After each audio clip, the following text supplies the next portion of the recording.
Hey Willowbrook, welcome to another Daily Devo. My name is Jared. I'm one of the pastors at the Madison campus. Have you ever heard someone talking in church and they said something like, I just discovered the call of God on my life? Or maybe you heard a pastor say, let me tell you about when I received my call to ministry. Maybe you heard that and you thought, that's really weird. What do they mean by getting a call or receiving a call or discovering a call? That's a great question. And actually, we're going to discover the answer by looking today at a prophet in the Old Testament where he found his call of God on his life. It's the prophet Jeremiah, and we're reading today from Jeremiah chapter 1, starting in verse 4. It says this, The word of the Lord came to me, that's Jeremiah speaking, saying, Before I formed you in the womb, I knew you. Before you were born, I set you apart. I called you, or I anointed you as a prophet to the nations.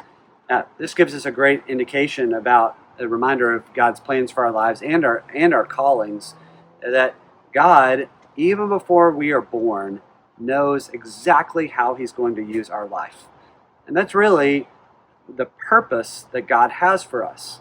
God designs us, God makes us, not just for His glory, but for His purposes. God has a purpose for your life.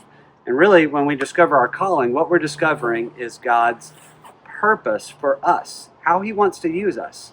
For some of us, it could be a job. Like for me, I'm a pastor, and that's part of my calling. For someone else, your calling may be that God wants you to use you to reach people on mission trips in Africa, and you just feel God's calling your life to go back to Africa over and over and over. For others of you, it may be a group of people in Huntsville, and it doesn't even have to be a group of people. It could be a gift that God's given you, and you discover that He's giving you this amazing talent, and His call in your life is to use that talent over and over and over. But I can tell you this with certainty, God has a purpose for your life. He has a calling for you.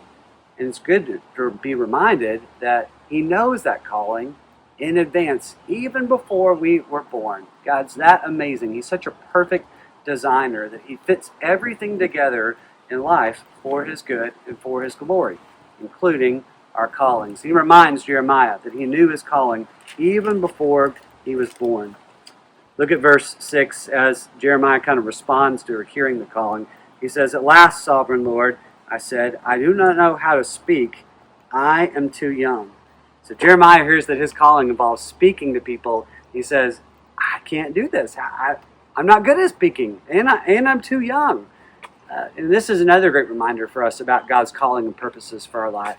It's that we still have to respond to God's callings, even if His callings involve our weaknesses, because God's strengths overpower our weaknesses. Let me say that again. God's strengths overpower our weaknesses. Put it another way, Charles Spurgeon famously said, God does not call the equipped, He equips the called. So if God calls you to do something, He's going to give you the strengths and abilities to accomplish what He's calling you to do. It may be something where you have to rely upon Him. It may be something where you feel like you're weak. So we can be reminded in that. 2 Corinthians 12 says this, It's in human weakness that His strength is made perfect. So let me just challenge you in this. As you are looking at your life, look for how God wants to use you. Look for the purpose that He has for you. It could be multiple things, but I do know this. When He made you, He had a purpose for your life, for His good and for His glory. And no matter what your weaknesses are, no matter how ill-equipped you may feel, no matter how scared you may be to live out that calling, God's going to give you the strength, and He's going to equip you so that you can live out His purpose for your life. Hope you have a great day, Willowbrook.